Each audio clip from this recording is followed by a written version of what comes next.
On Saturday, June 8, 2024, the headline in the Wall Street Journal Saturday Review section read, "The Hidden Life of Google's Secret Weapon."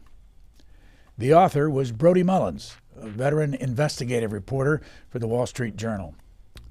This series ran over 3 days. The focus was on a man named Joshua Wright, a lawyer and former law professor with George Mason University Law School. Under the Journal headline, the paper declares that Wright cleared a path to domination for the world's tech companies, keeping regulators at bay while juggling inappropriate relationships and skirting conflict of interest rules at every turn. Brody Mullins, with his brother Luke Mullins, also has a new book out called The Wolves of K Street. Hi, I'm Susan Swain. This summer, I'll be on the air from Milwaukee and Chicago for C-SPAN's live gavel-to-gavel convention coverage. It's been a mainstay of our network since 1984. What has changed in recent years is C-SPAN's funding, now challenged by the many homes who have opted to cut the cord. This summer, an anonymous donor is generously helping support C-SPAN with a matching gift campaign. Every dollar given will be matched up to $25,000. Please consider giving to support our no commentary convention coverage and all of C-SPAN's public affairs programming. To learn more or to make a donation, find us at cspan.org/donate. Thank you. Brody Mullins, who was Joshua Wright? Yeah, Joshua Wright is a well-known antitrust lawyer in Washington, D.C. He's really a professor at George Mason University, which is a conservative law school outside of Washington. But over his time in Washington, became sort of one of the leading advocates for a sort of hands-off view of antitrust enforcement and law. So he basically led the charge for big U.S. companies who didn't want the Federal Trade Commission and the Antitrust Department of the DOJ to enforce antitrust law. So he sort of became the champion of sort of this hands-off view of regulation in D.C. Okay, I'm going to go right to the essence of your piece in the Journal. Who is Angela Landry? Who is Elise Dorsey? Who is Lindsay Edwards? Who is Brandy Wagstaff? Who is Krista Laser? Okay. Almost all of those are former law students of Joshua Wright. So Joshua Wright was a professor at George Mason. He taught the first year contracts law that every first year law student needs to take at George Mason. And while he was a professor there, he essentially started preying on some of the women in his class, starting with Brandy Wagstaff back in 2005, I believe. He would sort of send emails or track down various women in his class, try to strike up relationships with them. And in many cases, he did start relationships with students in his class, which relationships that carried on in some cases for many years or more than a decade. Were they consensual relationships? They were consensual relationships, yes. But these women say that, some of the women say that they were sexually harassed by him because over time, they realized that they were sort of felt trapped in these relationships, that the antitrust world is very small, very insular. Joshua Wright was at the top of it. They were trying to break into it, and they felt like he was a gatekeeper, and they needed to continue these relationships with him. It's not terribly normal for the Wall Street Journal to have a 3-day series. How did you develop this series?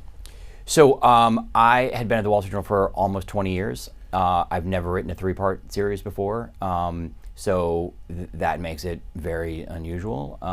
I started reporting on Joshua Wright last fall. He's a prominent antitrust lawyer who everyone's sort of known about for a while. I mean, I knew his name, and I knew that he was important. I knew he worked for big tech companies and other companies. I didn't know about this secret life of his. And once I found out about his secret life, I started trying to pull together a story last fall. We had lots of changes at the Wall Street Journal that ended up dragging the story out for a while. But yeah, I've never done a 3-part series, and I don't know if they're going to do one again. How did you find this story in the first place? So again, I'd known about Josh Wright for a while. In fact, in our book, we mention him as someone who secretly worked for Google. But we did not, I did not know about this secret private life he had until last summer. Last summer being early August 2023, Josh Wright suddenly resigned from George Mason University. And when he resigned, he posted something on Twitter or Facebook or online. And when he resigned, a bunch of other professors at George Mason went online and sort of praised his work and said that George Mason would never be the same. That upset one of the women who had an encounter with him. And so she started posting to his reply saying, that Josh Wright had sexually harassed her. And in fact, she then posted some of the emails that Josh Wright had sent to her, and that sort of sparked then other people chiming in and saying, I was also sexually harassed by Joshua Wright, and all of a sudden it sort of snowballed. So it was public last summer that several women had accused him of wrongdoing. So what I sort of did in that story is piece together his private life working for Google and Facebook and Amazon, these big tech companies, with his sort of secret personal life, and I kind of pieced them together into one long story, or three long stories. What role does George Mason University play in this story? That's a good question. It's really hard to tell. The allegations from these women and others is that Josh Wright's behavior was an open secret, that people knew what he was doing. People knew he was preying on students. In fact, Brandy Wagstaff, who we quote in the story, had a sexual relationship with him in 2005 or 6, I believe. What she said was that it would be stunning to her if the people who were in the offices next to Josh Wright didn't see his behavior, didn't see this parade of women coming into his office, didn't see the lights being turned off, didn't see him, coming into his office with, 21 or 22-year-old, young female students. So she thought like the administration probably knew. An interesting part here about Josh Wright's life is that he was a tremendous fundraiser. He brought in millions and millions and millions of dollars, mainly from big tech companies, but also from other large U.S. companies, to George Mason University, to the law school, and to an institute that he ran there. So an allegation is that these universities and university presidents and administrators are judged these days in part by how much money they bring in. And Josh Wright was a cash cow. So there was not an incentive. There was a big disincentive to trying to figure out what he was doing and clean up his behavior, because it would cost the university millions of dollars, which it has. I listed all the women that you talk about in your piece, but in fairness to Krista Laser, she did not have a relationship with him. But tell that story. Yeah, so Krista Laser was applying for a job. She was a antitrust lawyer, well-respected antitrust lawyer at Cleveland State University. She had previously lived in Washington, D.C. She was divorced and had young kids who live in Washington, D.C., and she was stuck in Cleveland. So she wanted to come and get a job in D.C. to be close to her family. She saw there was a job opening at George Mason's law school in the field that she was in, and she called up the person who was in charge of hiring, and that person was Joshua Wright. And Joshua Wright said, hey, my schedule's super busy. Why don't we meet for dinner in a couple of days? Apparently, those sorts of meetings over dinner are not unusual. So they met for dinner. They had a conversation. Some of it was personal. She said that she was divorced. She said she was trying to get to D.C. He shared that some information about his personal life. And anyway, they had a discussion in which Josh Wright, according to Krista, says, we probably have a job for you. There's something here I can get for you. The dean always listens to my recommendations, so this is heading in a good direction. I'll see what I can do. They left dinner. She says that she was walked to her car by him, which she thought was unusual. Then she said that she gave him an unusually long hug, which she sort of raised some eyebrows. But more importantly, that night, she gets an email from Josh Wright on his personal email, not his George Mason email, essentially asking her out on a date. And she immediately thought this was awkward, that she's in a position where she's asking him for a job. He's asking her to go on a date. She found this inappropriate. She later referred that conversation to the school, and nothing really came of it. What does the Federal Trade Commission have to do with this story? So the Federal Trade Commission is one of the leading pro-consumer regulatory bodies in Washington. They're the U.S. government's leading agency for reining in the abuses or excesses of corporate power in Washington. The Federal Trade Commission was created in 1918, and its job is to review corporate mergers, to find out if there are allegations of consumer abuse by big companies, and then to rein them in. Josh Wright, because he's an antitrust lawyer, was an expert in antitrust policy and what the FTC does. at one point in 2012, he was appointed by President Obama and confirmed by the Senate as an FTC commissioner. But as a Republican? As a Republican. So there's 5 FTC commissioners. If there's a Republican president, there are 3 Republican commissioners. At the time Obama was president, there was 3 Democratic commissioners and 2 Republicans. He was one of the Republicans. Now, what's interesting at the FTC and in antitrust law these days, there's a big new debate. It's not about Republicans against Democrats the way it is in almost everything else in Washington. In the antitrust law, there's 2 teams. There are people who want a strenuous enforcement of antitrust law to rein in big companies. But most people at the FTC, most antitrust regulators, and most companies want a lax antitrust enforcement. They want the government to stay out of the industry, stay out of the marketplace, not weigh in on mergers, certainly not block mergers. That view has been the predominant one for 50 years at the FTC, and at the DOJ. So for 50 years, the FTC and DOJ have really had a hands-off role in the marketplace. They have not filed many antitrust lawsuits. They have not accused companies of being monopolies. That's beginning to change now. Josh Wright, when he was at George Mason, was really one of the leading advocates for that hands-off view.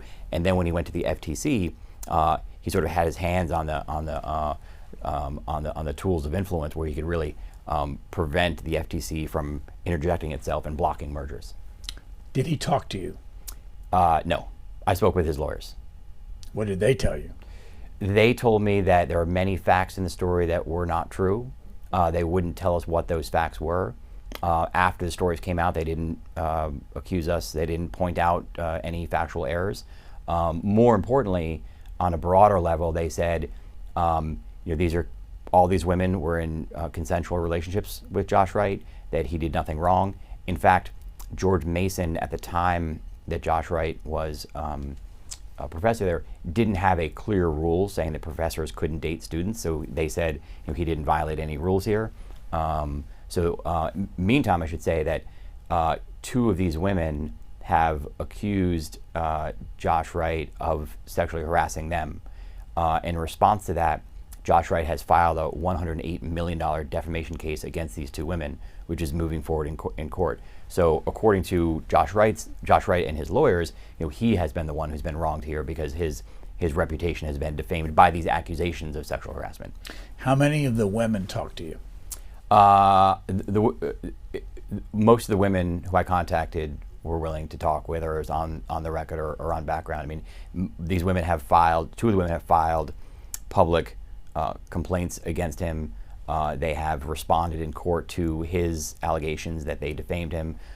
So almost everyone is out there publicly. But of course, sexual harassment is usually a private matter. There's lots of other women who I spoke to who believe that they might have been harassed by Josh Wright, who don't want to become public, who don't want their names public. But every woman whose name is in the story, agreed to let their name become public.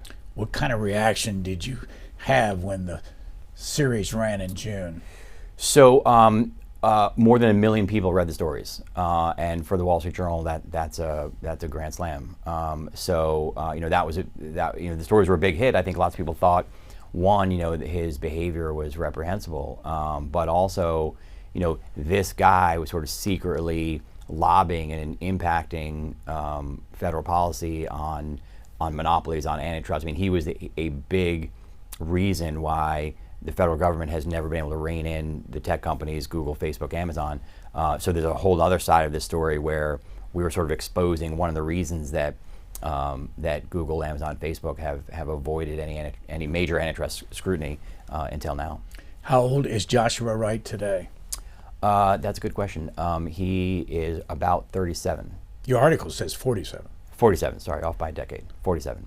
Where's he from originally? He's from San Diego. He has a really interesting backstory. He seemed to grow up in a very modest house, very modest background, but he had an uncle who went to UCLA Law School, who worked at the Federal Trade Commission, who enforced antitrust law at the Federal Trade Commission. His job at the Federal Trade Commission was to review and block major mergers, and he did block a few mergers in his time.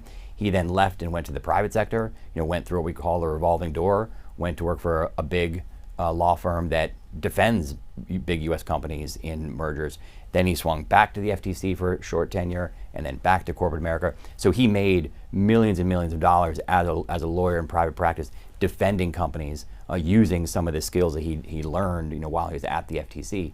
The point here is that Josh Wright comes up with a fairly modest background, sees his uncle and the riches his uncle has made, and some of Josh Wright's girlfriends told me that Josh Wright saw that his path to riches was through his uncle's path, and therefore he went to UCLA Law School just like his uncle did, went to the FTC just like his uncle did, and went into private practice. So he sort of followed the path of his uncle, and it worked. What's he doing today? The uncle or Josh Wright? Josh Wright. He is doing nothing but working on these lawsuits. As soon as it became public last summer that all these women had accused him of sexual harassment, all of his big clients fired him. Google fired him. Facebook stopped doing work with him. Walmart stopped doing work with him.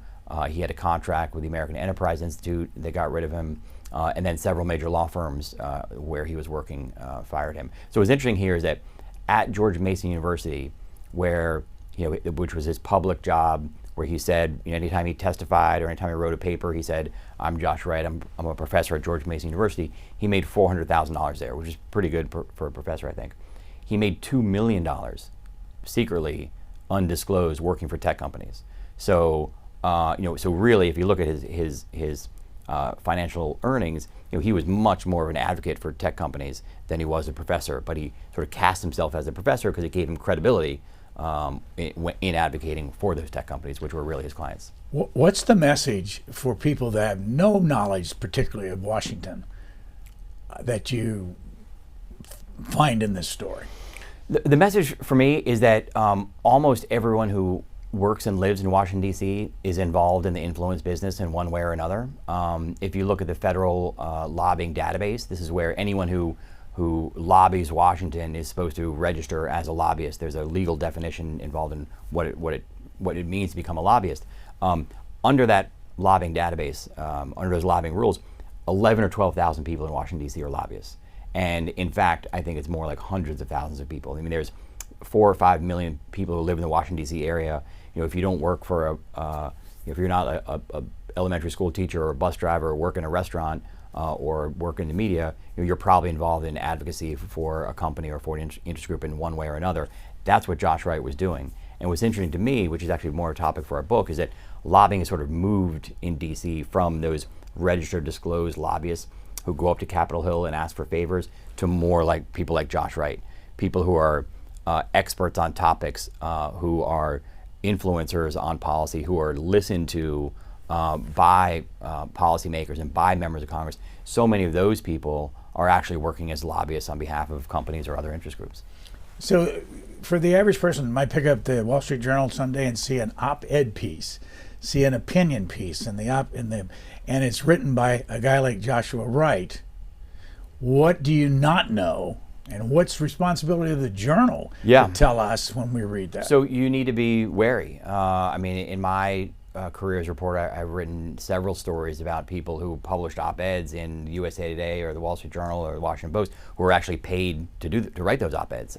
In fact, when Google was trying to, when Google did escape an FTC antitrust investigation in 2012, one of the things they did was hire Josh Wright and several dozen other antitrust experts to write op-eds around the country where people at the FTC read them, important senators read them, people in the media read them, regular Americans read them and said, oh, well, this professor, if he says that the FTC doesn't have a good case against Google, well, then maybe the FTC doesn't have a good case against Google. It turns out that Google paid for all those op-eds. They funded all the people who are writing the op-eds. So, so I think you always need to be wary. Now, I know that some publications, maybe most of them, have rules that say if you write an op-ed, you need to disclose whether you are an advocate for some industry or another. And I think the standard is at the end of an op-ed, it'll say, Brody Mullins is a reporter at the Wall Street Journal, but he's also, a paid advocate for Google or whatever the case may be. So you're supposed to disclose those ties. But I know that doesn't happen all the time. And in fact, in the case of Josh Wright, it rarely happened. He would say, this op-ed's been written by Josh Wright, a professor at George Mason University. Or, as you point out in your piece, this has been written by Josh Wright, who is the director of the Global Antitrust Institute at George Mason University. Right. And what's that? And what is the... And how much disclosure is there when you come in and money comes into there from Google and Facebook and Walmart and all these places? Yeah. What's fascinating is that at law schools, which is what we're talking about here, there are almost no rules. There are rules at medical schools. I mean, we remember decades ago there were scandals about tobacco companies and some of the ag companies funding academic research that supported their positions. That resulted in medical schools requiring disclosure of corporate donations to fund papers or corporate donations to universities or to groups within universities. This new era of tech and tech policy is relatively new. I mean, tech companies weren't around more than 20 years ago.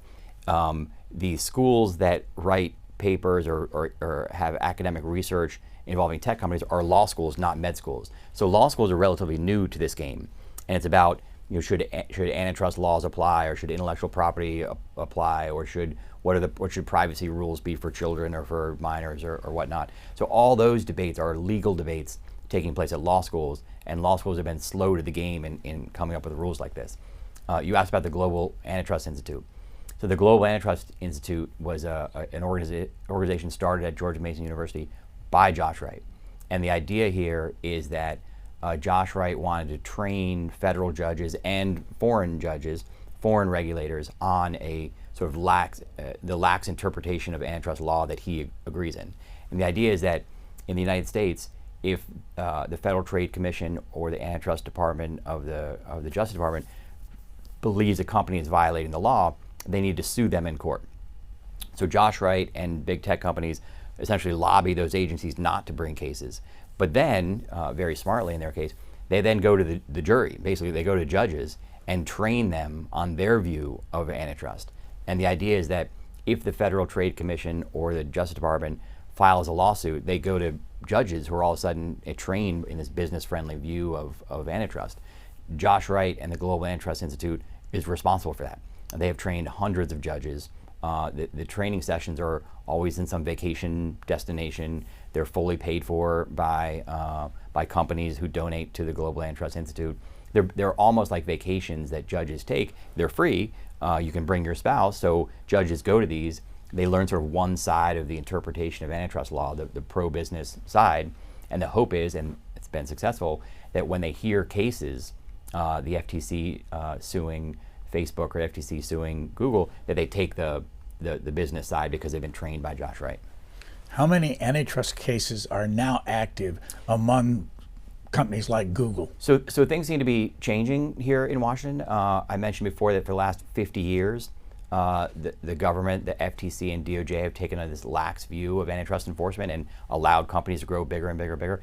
That's starting to change now. In the last 5 or 6 or 7 years, more and more Americans, more and more Republicans and Democrats have said, hey, these companies have gotten too big and they need to be reined in.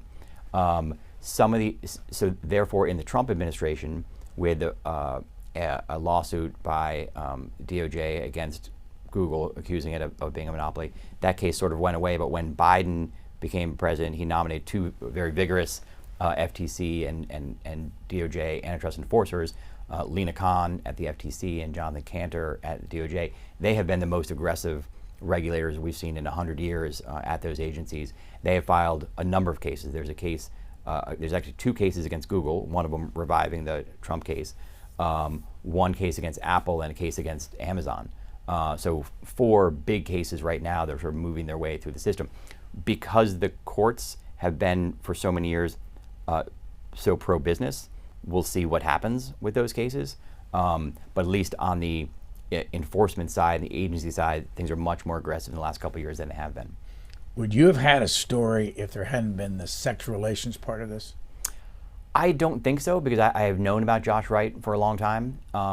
He certainly, he shows up at our book. He was an important person, but 2 things happened to make this a story. One is that antitrust, an issue that should, for most people, is relatively boring and has kind of been a boring topic for 100 years.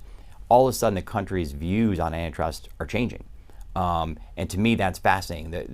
The country, Republicans and Democrats, for 50 years have said bigger is better. Let these companies grow. Let them merge. And that they will help consumers, they'll give us more choices, and they can then better compete overseas. And now all of a sudden, Republicans and Democrats are saying, no, these companies are too big. They have too much influence over our lives, and they need to be reined in. So that change is fascinating. And then with Josh Wright, this sort of secret personal life he had, to me, those two factors made for a great story. While you were writing the story and gathering information, did anybody, the big word, did anybody threaten you on this story? No, I mean, I think Josh Wright's lawyers obviously didn't want me to run a story, and they talked about legal action. I mean, they're still free to take legal action against me and or the Journal. The Wall Street Journal and myself are very, very careful when we write stories like this, because we know we're going after someone's livelihood and exposing things that they don't want to know. So one, we're very careful about the facts, but we're also very careful to be fair.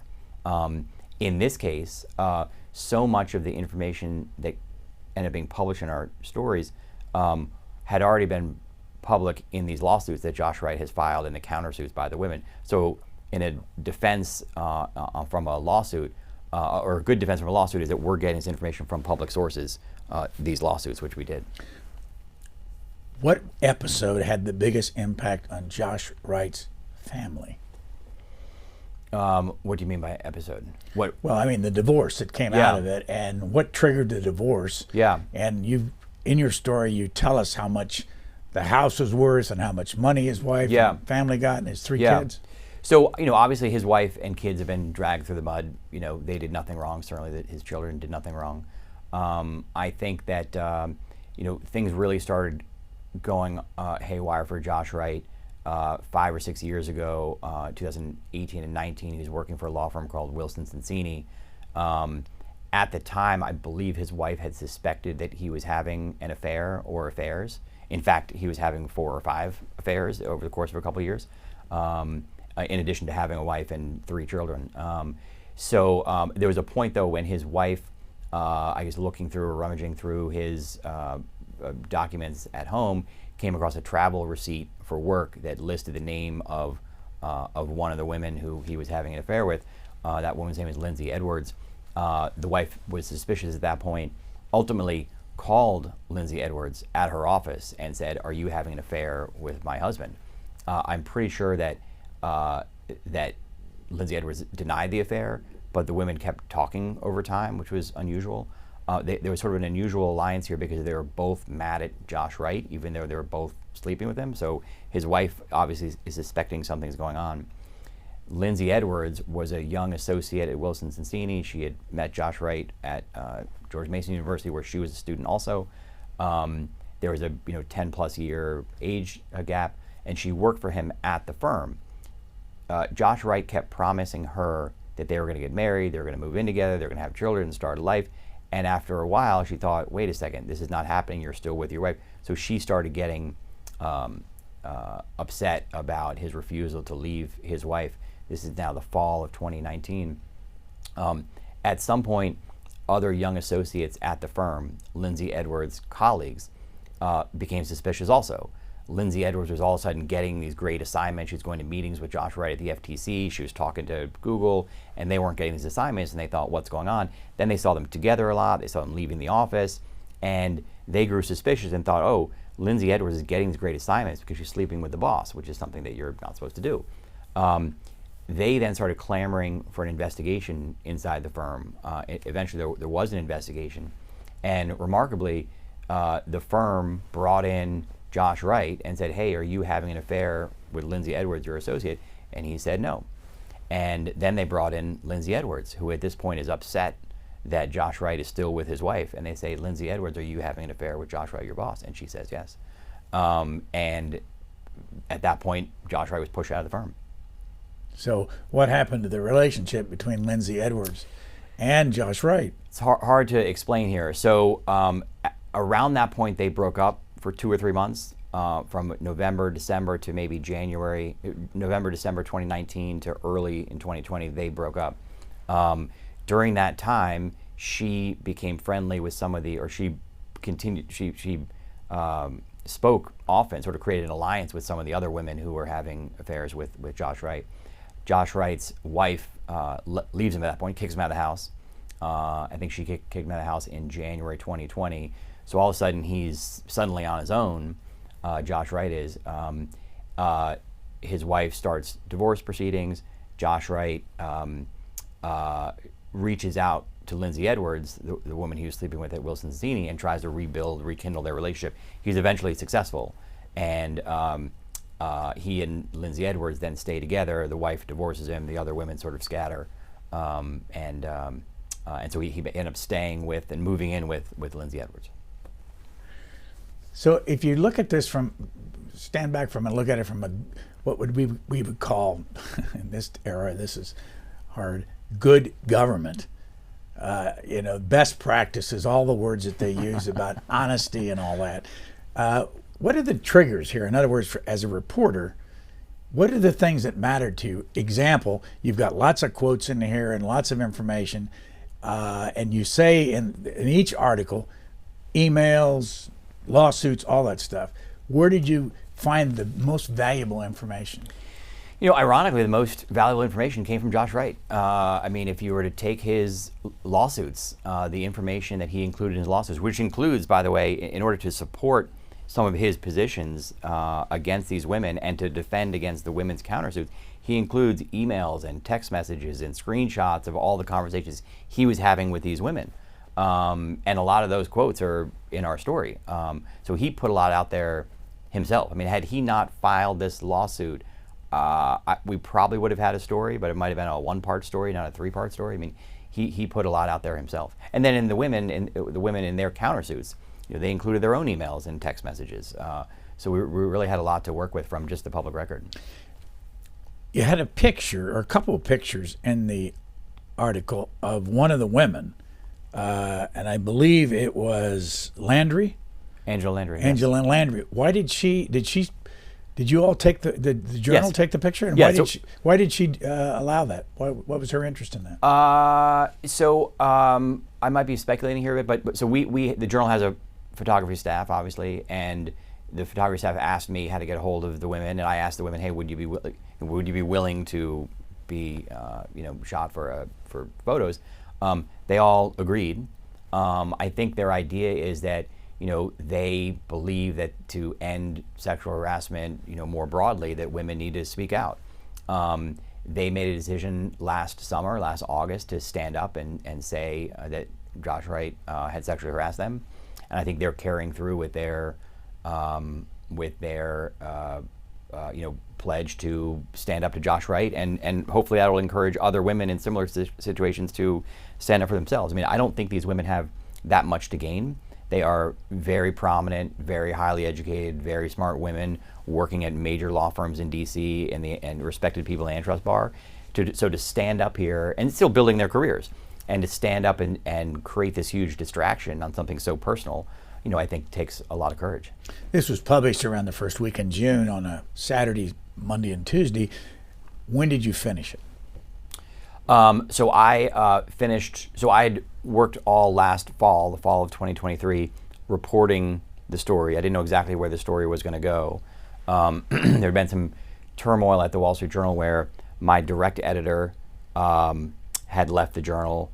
The page one editor at the journal had been fired. The bureau chief, who would be someone I report to, were also fired. So for 3 months or so, I had literally no bosses. And I had thought I had this great story, so I kept reporting. And eventually, I think in November, I said, hey, let's start writing and see what we have here. A normal front page story in the Wall Street Journal is 2,000 words. I wrote a 13,000 word draft, so I knew I had too much. But I also had no one really to talk to about this story, since I didn't have any editors at the time. Around Christmas, I sent the story to the new page one editor in New York. I know that Christmas at the end of the year is a very busy time for front page editors because there's all sorts of stories they're trying to get in by the end of the year. So I didn't hear back for a couple of weeks, and that was a very normal process. Strange hiccup is I then got laid off from the Wall Street Journal in February. So I had left the journal. One of the things that bothered me about leaving the journal was really this story. I felt like this was a fantastic story, and I had sort of sent it to the journal, and then I was leaving the journal. So luckily, a few weeks, maybe a few days after I left the journal, I got a call from the page one editor who had read the story and said, "Hey, this is fantastic. How can we get this done?" And I said, I'd love to finish this story. So they kept me on payroll for another few months in order to finish the story. So if the stories came out June 1st or June 2nd or whenever that was about my last days. So this is sort of my mic drop at the Wall Street Journal. Why were you laid off? I don't know.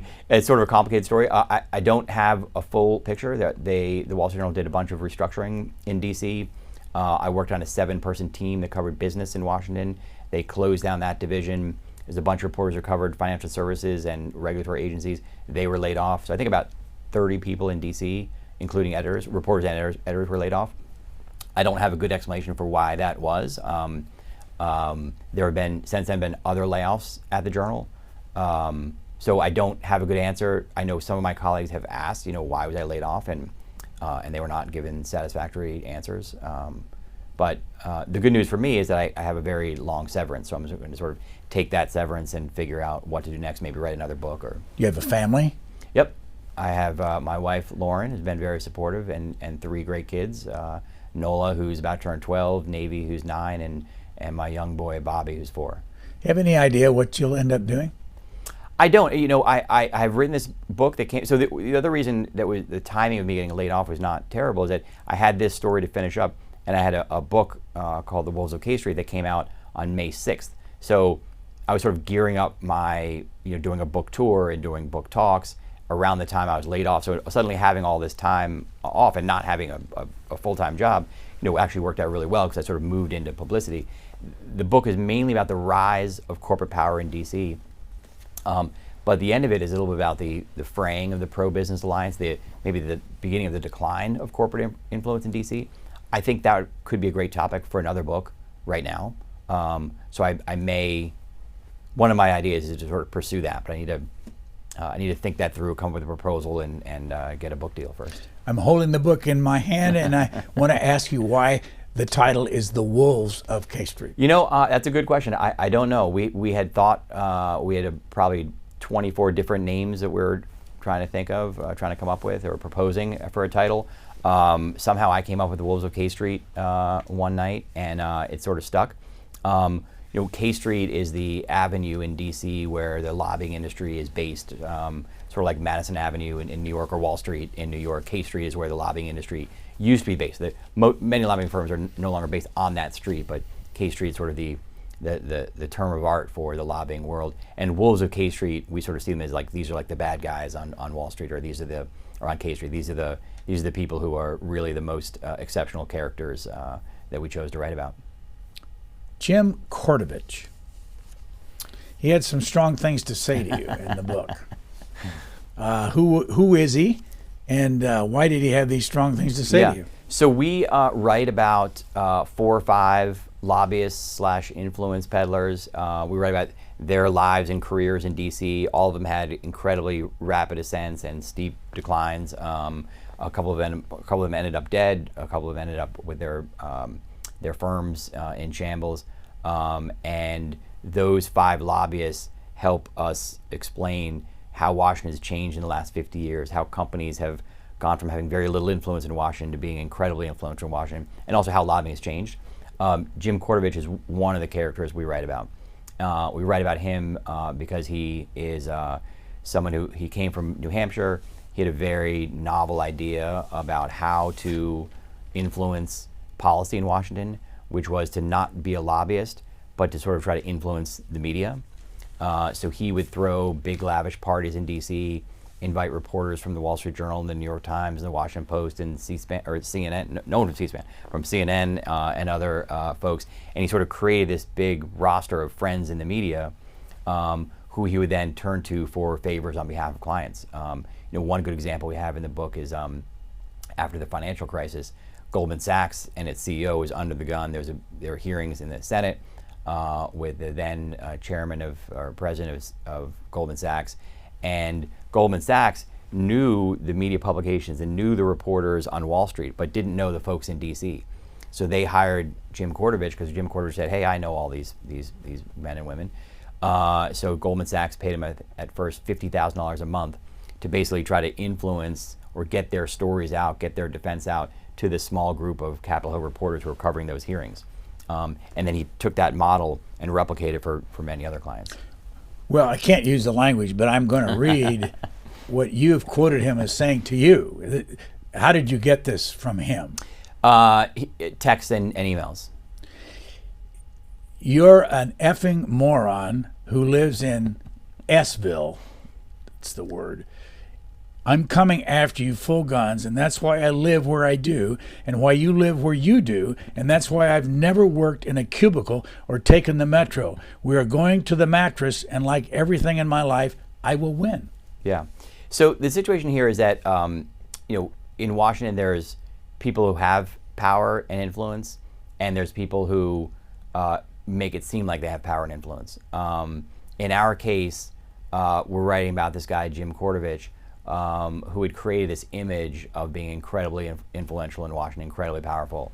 And our book says that, in fact, that he's not, that he has lied about his clients, he's involved in a kickback scheme at some point. A lot of the money that he made in his life was through an illegal kickback scheme with one of his clients where he's not actually doing much work but getting paid millions of dollars. So we were sort of exposing that in this book, which therefore is not going to be good for his reputation and his career and his the prospects of future clients. So I think he was threatening, using any threat, any method he could to try to get us to not write about him.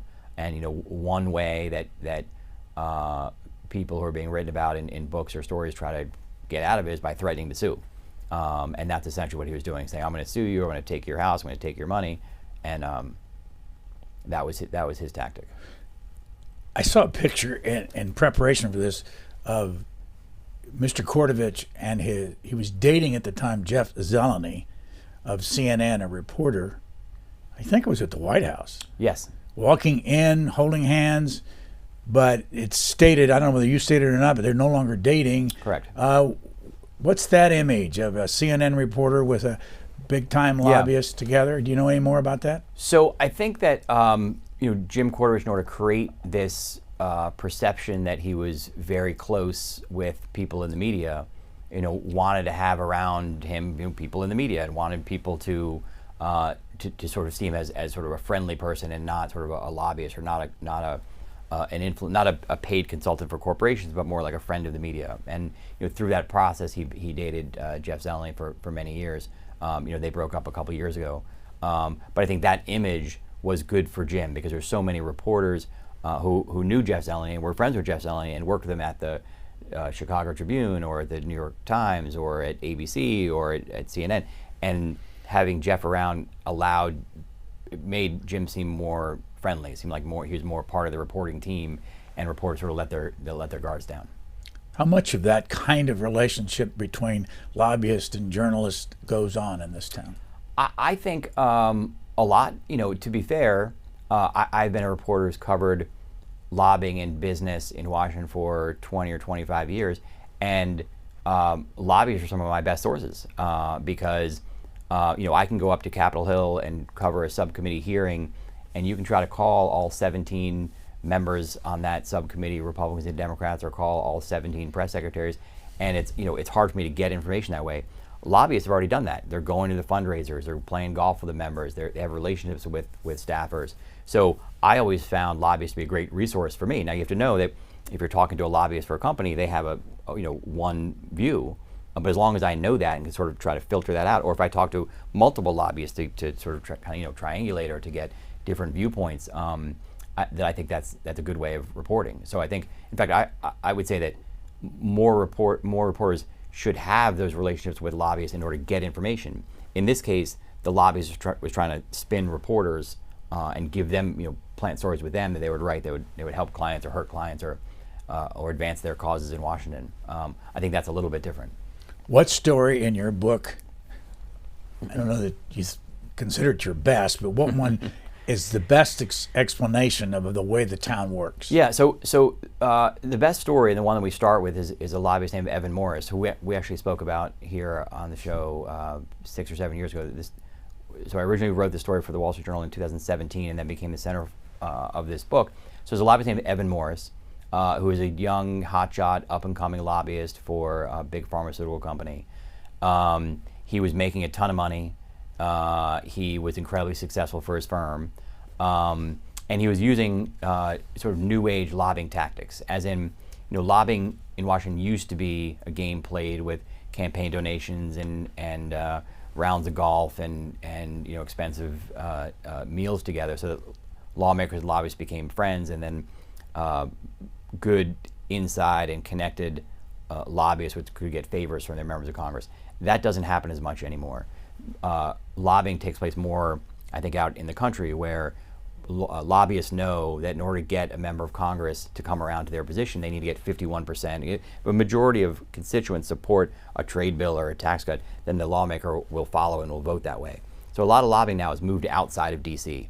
and trying to build campaigns in states or in key districts to get the public to support a corporate issue, and then the member will follow. That's kind of where Evan Morris played. And what's interesting there is that Evan Morris and his company had an influence budget, a Washington budget, of $50 million.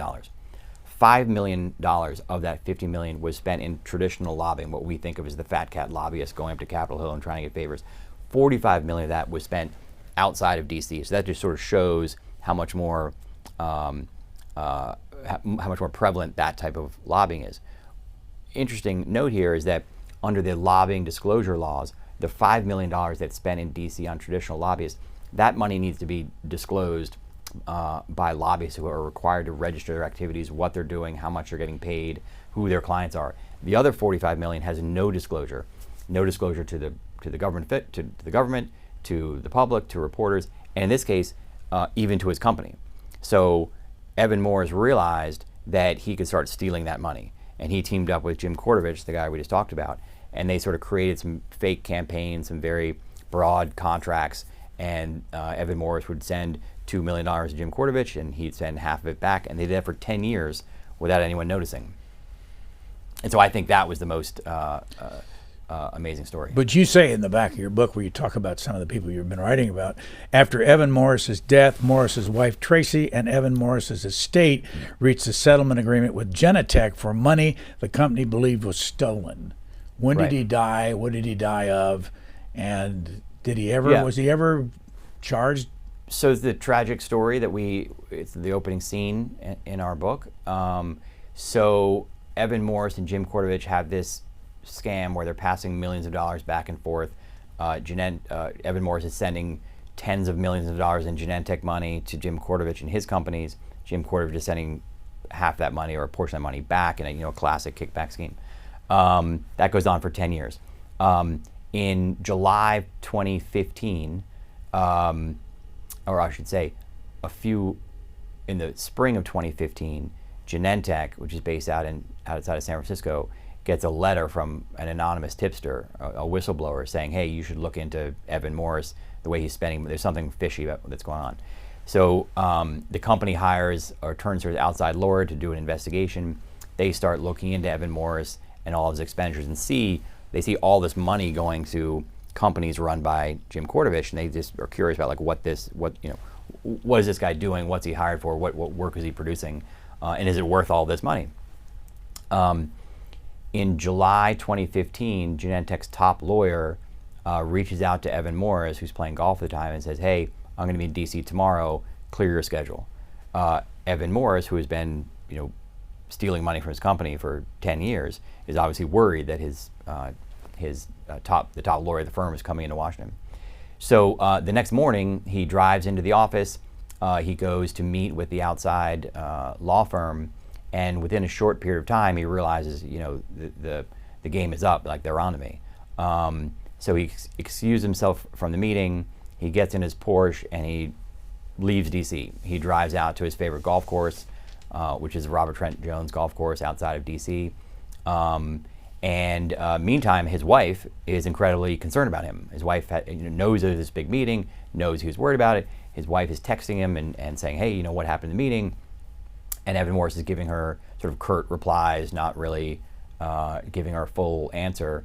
At some point, he goes dark. She hasn't heard from him. He hasn't come home from work. She's getting very worried. She doesn't know that he's gone to the golf course. She starts calling his friends. Have you seen him? Where's his car? She's really getting worried. And one of her friends suggests looking at his credit card statements. So she goes online, looks at his credit card statements, and saw that he made a purchase at a store called Loudon Guns. He's not a gun owner, he's not a hunter, so she knew this was bad news. She really gets anxious at that point. Meantime, Evan Morris has played a round of golf, he's cleaned up, he went to the bar at Robert Trent Jones Golf Course, he bought a $2,000 bottle of wine, he gets some cigars, and he goes down to a fire pit off the 18th hole. And there he starts sending his wife a few more text messages, including information about their tax accountant, their personal lawyer, and their life insurance policy. She gets even more worried at that point. He sends her a final text message that says, I'm ready to be done with this, basically. And not long after that, he killed himself. Tony Podesta, Heather Podesta, and John Podesta. Right. There's a whole nother book to be done here just on the Podesta family and how they've changed Washington. We really write mostly about Tony Podesta. Tony Podesta was probably one of the most influential non-elected Democrats in Washington for 10 or 15 years. His brother John was a top aide to many Democratic presidents, including Barack Obama and Bill Clinton. He was the campaign chair for Hillary Clinton and would have been a senior member of her White House had she won in 2016. And Tony Podesta sort of fed off of that, created a massive lobbying firm in DC where his job was to influence Democratic administrations, get favors for his clients from Democrats in Congress. And at one point, I think he had the third largest lobbying firm in DC in about 2016. What about his ex-wife? He married Heather Podesta, who after they got married, she became a lobbyist. She now runs one of the most successful female-owned, in fact, the most successful woman-owned lobbying firm in DC. So for a while, they were married. They were a prominent Democratic power couple. They were huge fundraisers. Those two together were responsible for more campaign cash for the Democratic Party than any other couple in Washington. They were really sort of like the go-to couple in DC. They had a huge art collection. They made tons of money. They traveled the world. And they were one of the most powerful and colorful Democratic teams in DC until they broke up. They split up in 2012, I believe, or started breaking up in 2012. An interesting thing happened in their divorce, which was that Tony Podesta had this huge multi-million-dollar art collection. He loved art. He loved modern art, and he had all these pieces that were incredibly valuable. When they were dividing their assets, he refused to give up any of the art, which means almost everything else went to his wife, his ex-wife. Once his ex-wife had all their liquid assets, he all of a sudden had this art, but not much else. So he had to make a lot more money. And in order to make a lot more money, he sort of shifted from corporate lobbying, where he was incredibly successful, to doing more work overseas, representing foreign clients, foreign governments, foreign companies, who generally pay a lot more. But we've seen with Paul Manafort and other people, lobbyists who do work for foreign clients and foreign countries can often get in trouble. And that's what happened with Tony Podesta. How did Tony Podesta and Paul Manafort work together? Yeah, great question. So Paul Manafort became a big-time Republican lobbyist after Ronald Reagan won in 1980. What's interesting about Reagan that we sort of forget is that Reagan was the outsider back then. He was very similar to Donald Trump in that he was the anti-establishment person. In 1980, Jimmy Carter was the incumbent president. The incumbent's supposed to win. George Bush was the establishment Republican. George Bush was supposed to win the primary. Instead, Ronald Reagan came in. So when Ronald Reagan won, and by the way, on his campaign, some of his young campaign workers were Paul Manafort, Roger Stone, and a guy named Charlie Black. So when Reagan won, companies in DC all of a sudden wanted to know, when they wanted access to Reagan. Who in Washington knows Reagan?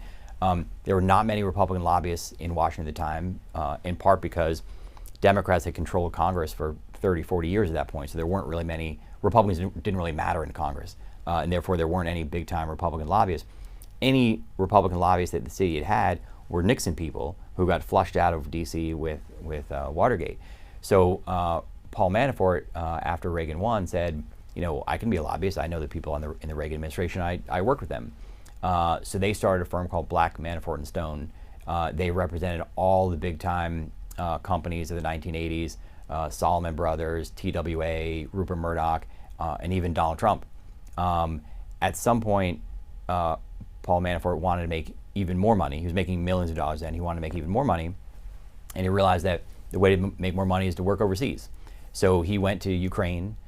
He worked for the pro-Russian president of Ukraine for 6 or 7 years. During that time, he made $60 million, became incredibly wealthy, and then moved back to Washington and decided to work for the Trump campaign. When he was working on the Trump campaign, it was reported in the press that Paul Manafort had teamed up with Tony Podesta on a lobbying campaign on behalf of that Ukrainian pro-Russian president, and they hadn't properly filed their foreign agent registration forms.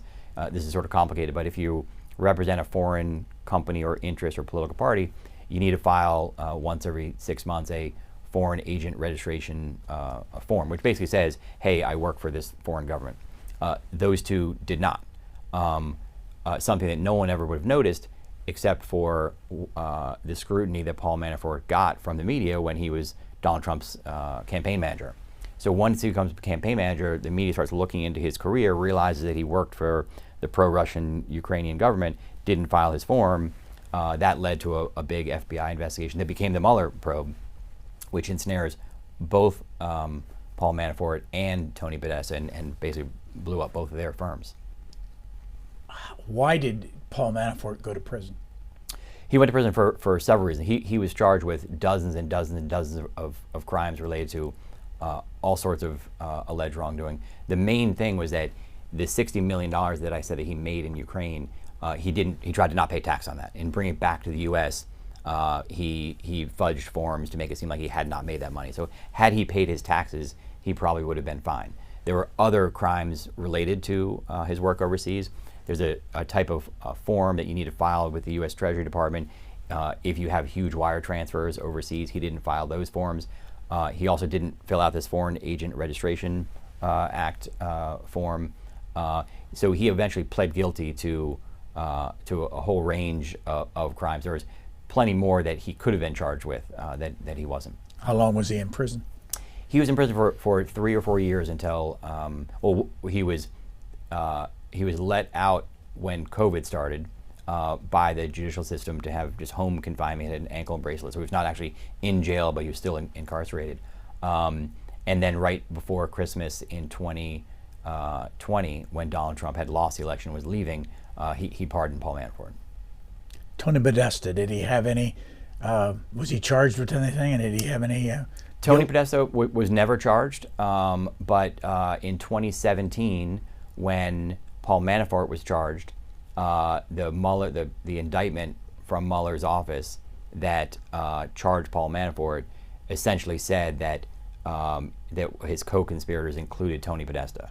So the media sort of very early on saw that Tony Podesta will probably get charged next. He was not charged, but that was enough to ruin his firm. You know, all these big U.S. brand companies who were working with Tony Podesta and paying Tony Podesta millions of dollars to be their lobbyist, once they saw that he could be indicted for working with a pro-Russian foreign leader and not filing the forms, and he's caught up in the Mueller investigation, all of his clients sort of split and the firm imploded. What's he doing today? He actually, remarkably, still has a small lobbying firm. He's still a very wealthy man. He just recently sold his house for $10 million. He got remarried, and he represents, I would say, a small group of very highly paying foreign clients. So he's still doing pretty well. How much money does Paul Manafort still have? And did he have to give any of it up when he was convicted? He had to give almost all of it up when he was convicted, but after being pardoned, he gets a lot of it back, which is interesting. But back to Tony Podesta, what's interesting about him is that he's a very wealthy person. He just sold his house, like I told you. He's probably making more than $1 million a year as a lobbyist, but he'll never get back what he used to have. And what he used to have is that he was the most important person in Democratic politics in Washington. When big companies needed access to important members of Congress, important Democrats, or the president or administration officials, they called Tony Podesta. And when those same officials needed money to run their campaigns or to run ads, they went to Tony Podesta. So he was sort of like the center spoke of the Democratic Party for a long time, and now that's gone. I mean, now he sits around and his phone doesn't ring Nancy Pelosi and Chuck Schumer have said, don't donate to me, don't come to our events. So he's really sort of a shunned figure these days. As you know well, Black, Manafort, and Stone, Roger Stone, also pardoned by the president. But the figure you never hear about, you do mention it in your book, and I want you to tell us what happened, is Charlie Black. He was in that midst of all that. What's he think of Donald Trump and what happened to him? Yeah, so Charlie Black always stayed on the straight and narrow, and therefore he's sort of not mentioned in a lot of these stories. So Charlie Black was the same age as Paul Manafort and Roger Stone when they started their firm, their lobbying firm in the 1980s after Reagan won. He worked on the campaign as well. They had a split about 10 years later. Charlie Black wanted to run a more professional organization, wanted to sell his lobbying firm to a bigger firm, a publicly traded firm that would have new rules and accounting regulations. Paul Manafort wanted none of that. He liked the way things were operating. So as soon as the firm was sold to Burson Marsteller, Charlie Black stayed and eventually became the CEO. And the other two split. They didn't want to deal with the regulations and the rules that came with being a publicly traded company. Black then stayed with several different iterations of his same firm, but he has always been, he sort of became a senior statesman of the Republican Party. He continued to work for big-time Republican candidates and senators. He was still a big player in Washington, but he never crossed the line. He never got himself in trouble. He sort of thought, he played by the rules. And Roger Stone and Paul Manafort obviously did not. You've been doing this for years.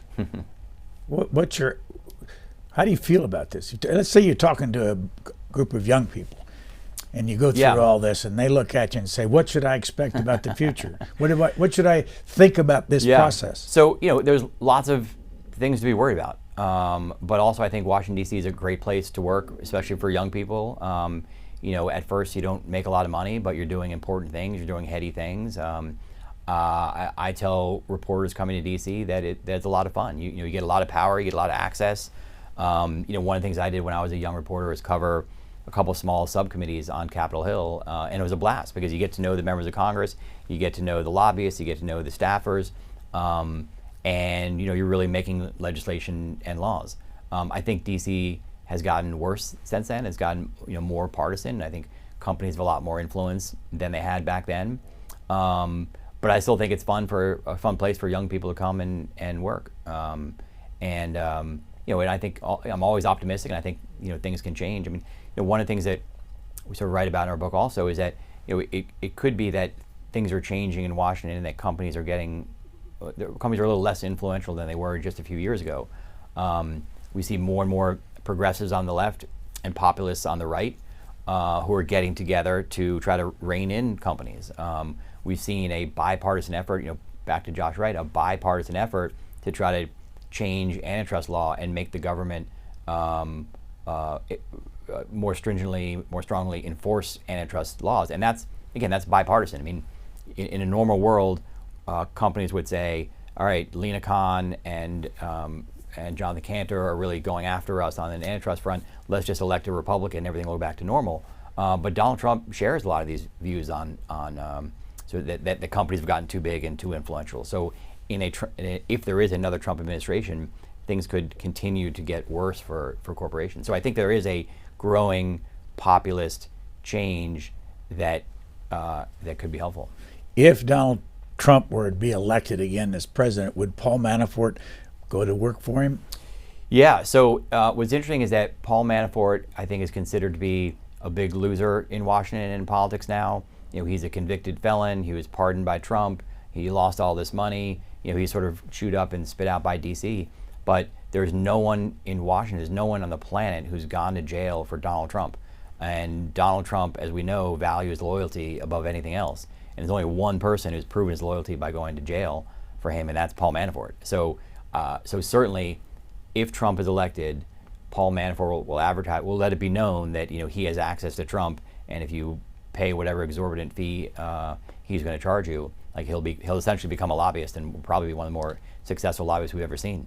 What about, people went to jail like Peter Navarro and Steve Bannon. Are they going to get the loyalty treatment also? I think that they could. But the difference with Paul Manafort is that Paul Manafort has done this before. He's sort of going back to Reagan. He's realized how to use that access, use the personal relationships that he and other people don't have to a president to start a firm. So by comparison, in the last time that Trump was elected, or the first time Trump was elected, one of the big time lobbyists in D.C. was Brian Ballard.